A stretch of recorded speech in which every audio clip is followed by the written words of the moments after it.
নাম করো, নাম চিন্তো, নাম করো সার। নাম করলেই হবে না। আমি এখানে নাম করছি হরে কৃষ্ণ কৃষ্ণ কৃষ্ণ হরে হরে, কিন্তু আমার মনটা ভাবছে পাশের বাড়িতে ঝগড়া হচ্ছে, কখন জানবো কি নিয়ে ঝগড়াটা হলো। মনের চিন্তাটা আলাদা।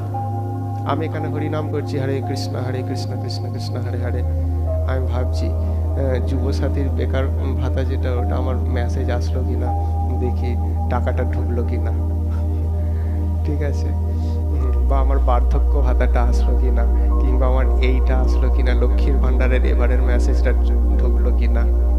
না, একদম না। যে আসার আসবে, আপনা থেকেই আসবে, ঠিক আছে। একদম না এলে তখন পরে ব্যবস্থা নেবে। এখন তুমি কি করছো? এখন নাম জপ করছো, তাই চিন্তাটা যেন সেখানেই থাকে। আমরা ভগবানের মাথায় বোঝাটা চাপাতে পারি না বলে ভগবান উল্টে সেই বোঝাটা আমাদের মাথাতেই চাপিয়ে দেয়। আমাদের ভার বহন করার ক্ষমতা নেই, তবু আমরা ভার বহন করতে চাই। অর্থাৎ আমাদের সমস্যার সমাধান করার ক্ষমতা নেই, তবু আমরা অক্লান্ত পরিশ্রম করে সেটা ভাবি, তাই না?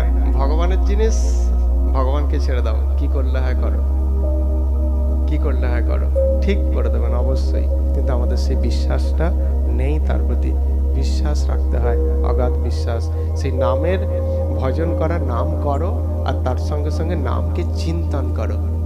ভগবানের নামের চিন্তা, আমি যেটা বলছি সেটা যেন আমার হৃদয়ের কান দিয়ে আমি শুনতে শুনতে করি। যেই নামই করি না কেন, যেই নাম করি না কেন, সব নাম এক, সব নামই এক। তো সেই হিসাবে এক ব্রহ্ম বিভিন্ন নাম, তো সেই নামের যে কোনো একটা হৃদয়ে গেঁথে নাও, যেন ঘুমিয়ে ঘুমিয়েও সেই নামটাই যেন বলতে থাকে। ঘুমিয়ে পড়লেও যেন জীবটা যেন এমন অভ্যাস করতে হবে, আমাদের জীবটা যেন ঠিক ওই নামটাই